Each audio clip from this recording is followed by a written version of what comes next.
Hello and welcome back to the channel. Now most of the time when I'm shooting wildlife photography I'm using my 150-600. However, I feel that a lot of the time that sort of pigeonholes me into the 600 end. So I thought it would be an interesting challenge to use just my 70-200 today. Now the main animal I'm looking for today is the Exmoor pony. They're found throughout the forest and I think the fog is going to make them look absolutely fantastic and dramatic. And actually the 70-200 is going to be a perfect lens for this task, because not only are we going to get the subject, but we're also going to try and capture some of that environment. So let's get cracking and go see what we can find. And after a short time walking through the woods pretending to be an Instagram influencer, I stumbled across my first encounter. I've just come into this little bit of gorse way. You'll see there's lots of these little paths throughout the New Forest. And often at the end of these paths you'll find what I've just found, which is another one of these Exmoor ponies. I'm staying nice and quiet so we're not trying to spook them.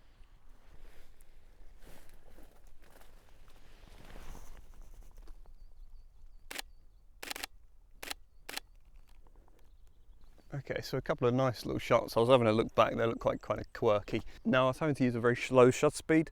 Now the benefit of having a shorter lens is that you can use a slightly slower shutter speed. However, I guess the limiting factor is here is how much the horse is moving.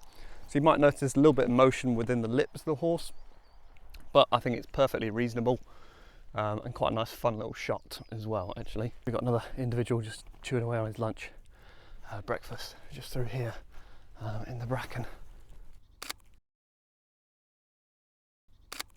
Right, we'll come on round. This beautiful little chestnut horse, and then he's got a mate down here as well. I'd like to get round them, and obviously with horses you've got to be very careful about where you're standing, so giving them a nice wide berth. That's quite a beautiful view, look at that.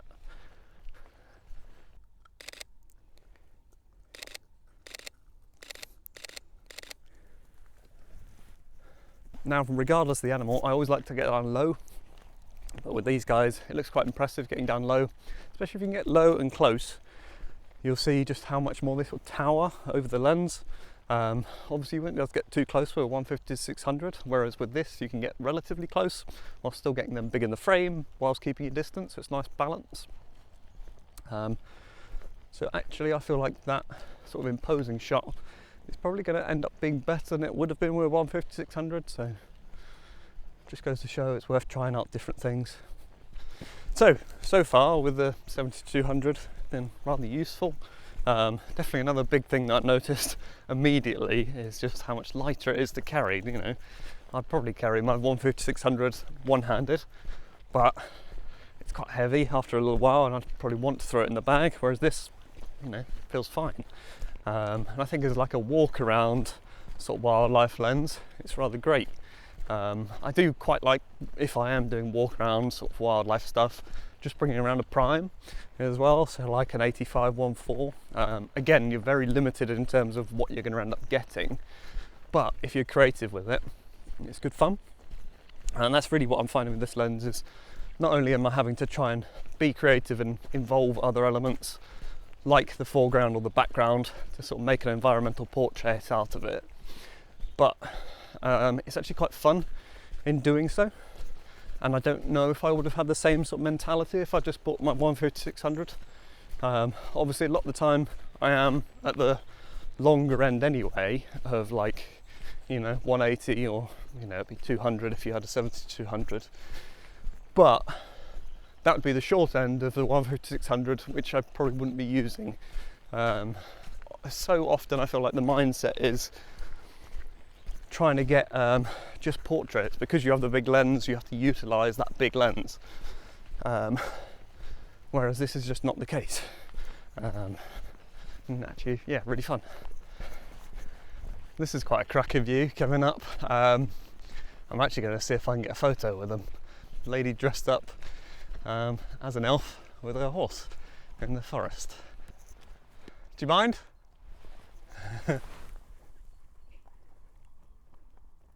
Presume it's not the usual weekend dress. No. Yeah. It's wicked. Because she had a bad start to life, so I thought, well, oh, that's really sweet. Christmas Day, dressed her up. Yeah, take her out. Yeah. She's been good so far. Yeah. Do you want me to send them in any of the photos or anything like that? Oh, or? yes, please. Yeah. Okay, perfect. Lovely. Yeah, have a good rest of your day. And you. Cheers. It's at this point in the video I should probably acknowledge that I'm filming this on Christmas Day. So yeah, hope you've all had a beautiful Christmas break and a wonderful new year. So some really nice cobwebs, especially with this dewy morning. You're getting all the water droplets.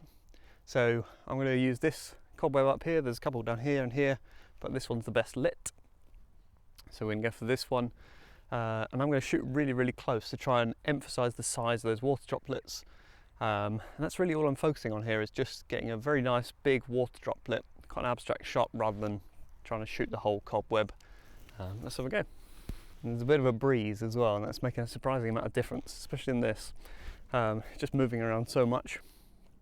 So it's just going to be a case of trying to wait for a sort of moment of still and then shooting loads, using quite a deep depth of field, even though they are small water droplets as well. And then there's a big highlight at the top, and that's obviously from the bright overcast day, but it looks as though the cobweb's kind of going up into the highlight, so it looks quite nice. We'll see how it looks in post, so hopefully it looks quite cool. Now, one downside of this lens that I've found so far is that I think birds in flight, which birds generally, are a bit out of my reach. I think if I was to do any sort of bird photography with 7200, it'd probably be sat in a hide. Oh hey, so it's me again, but I'm now in a hide and different jumper, as you'll probably notice. But still got the 7200, and I feel like this is the perfect environment for it. The bird feeders aren't too far away, so you can get a good sort of well-framed shot for birds, and they're all coming down quite a lot. So I'll quickly show you a couple of shots that you can get.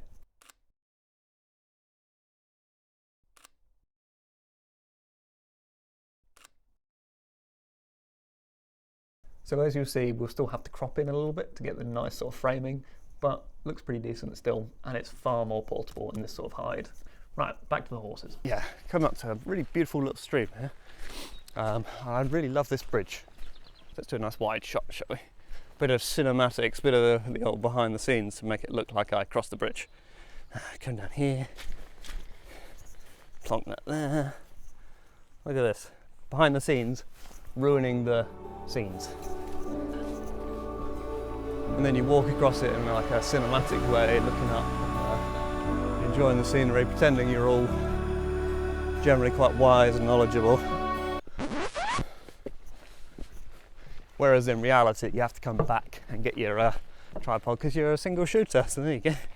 So I've actually just stopped at this fallen dead tree. There's some fantastic fungi in here, and what I'm going to do is I'm going to try and shoot top down. How the tree's been split, that might be a little bit tricky, but the textures and the patterns are really pretty, so it might be a little bit more of sort of, well, an abstract shot to people who don't understand fungi, but to the fungi people out there, this is for you. Let's see what we can get. Okay, so not bad. You'll notice in the photo that it's got quite swirly bokeh, and that's kind of a quirk of the Tamron lens, is that when it's using minimum focus to go, when you're using manual focus to go to the really minimum focus that this lens is capable of, you get this weird swirly bokeh. Interesting, but I probably will crop it out in post just to keep that sharp center. Is probably what I'm going to end up doing. We'll see how that looks though. Might be interesting. So we have a really nice lichen on this tree, sticking out quite a lot. So I'm actually going to shoot along it so you can kind of see just how big, relatively big, this lichen is. Trying to get quite close and they'll blow out the background. Now, being quite close up, I want to use a deep depth of field, so high f-stop number is what I'm going to try and use. That's going to mean that most of my lichen is going to be in focus. Also, probably what you might have seen is eye of rock, and this is because, as good as my manual focusing skills are, and as potentially good as this screen is, I might miss it by a little bit. So I rock slightly forward, slightly backwards, clicking that shutter. It's nice and slowly, so it's still going to be sharp, but it just means that within that range, I'm likely to get a fully sharp photo. So I quite like the leading lines that's being made by this bridge. Let me just spin the camera around slightly. So shooting up and along, got all this lichen all the way up. So getting a little bit in focus and then it fades away, but you can still see it within the bokeh, the leading line, and you've got the nice bridge leading to somewhere, bringing you through the frame. Nice simple little composition. Maybe not the most exciting subject in the world, but certainly something worth looking at and keeping an eye on. And again, probably something I wouldn't have looked for with a 150-600, but yeah, my brain is on the, you know, what is achievable sort of mindset currently. So now down at another spot I've previously been to. However, again, last time I was here, beautiful sunrise, whereas now we've got the fog, or the remnants of this fog, really. And it looks starkly different. It looks very, very pretty as the fog's just lifting off the hills. No horses here at the moment, but what I'm actually going to do is take a landscape shot.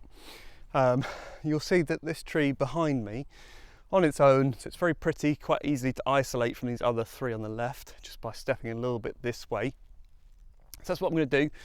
I'm going to step back slightly and use the 200mm to bring these hills in the background slightly closer, so using the compression of the lens just to bring that in slightly, make it look a little bit more dramatic. Still, there's a bit of detail with the hill, but you can see the fog very clearly, and that's really what I want to emphasize in this shot. Keeping it fairly wide, somewhere between the 70 and 100 range, because the tree's quite big. And the hills are relatively impressive within the frame. I thought I was going to be at 200, but I think this is fine. So let's carry on up the hill, because there's quite a nice clearing. So being up high on this clearing, I still have a bit of the fog. You can definitely tell, even just from the bottom of that to the top of here, just how just kind of instantly foggier it's become. It's awesome. There's a beautiful, absolutely beautiful white horse down in the next valley. It is a trek to get there, and I've done it before. It's a trek to get across, but if I can, that's where I'd like to go, or at least having a white horse in this landscape, because it's such a nice looking place now with this very heavy fog. I thought it had lifted, but I think it's just lifted down on the lows. So yeah, that's going to be the next goal. Try to find a nice white horse, white background, very like high key, highbrow sort of a shot. Okay, so the fog has set in, but we've got two beautiful white horses here looking out over the hill. So this gives me a perfect opportunity to do a very low key black and white photo. So I'm going to get down low and shoot either one of these horses. Currently the one on the right is facing me, so it's probably going to be the one I'm going to go for.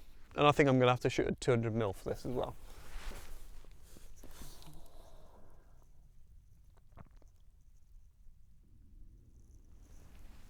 Tell you what, they eat a phenomenal amount, and it's now just a waiting game for him to look up and kind of observe his surroundings. But I guess with so little external stimuli, there's little for them to worry about. They're very used to people, so I'm not really doing anything that would make him want to look up. And then everything else is foggy, really. So what else is there to worry about? Especially when you're the big herbivore, there's no predators around. It's pretty safe for them. There's no screaming kids or dogs. It's pretty simple. So I guess we're just gonna wait till he gets bored.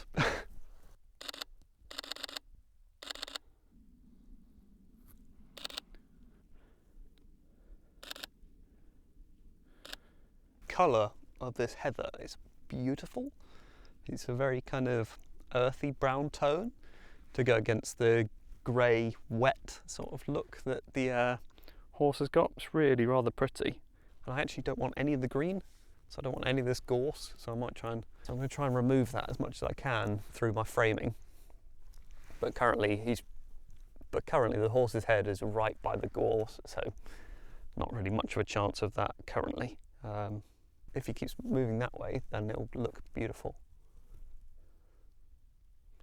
And if he lifts his head ever. It's been, I don't know how long the camera's been rolling, but it feels about 5 minutes now, just solid eating. Absolutely solid eating.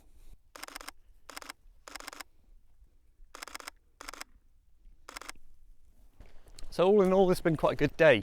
Hopefully it's inspired you to take out the 70-200 on one of your next trips and leave that 600 behind. If you did enjoy it, let me know down in the comments down below, and as ever, like and subscribe to the video, it helps the channel out a whole bunch, and I'll catch you at the next one.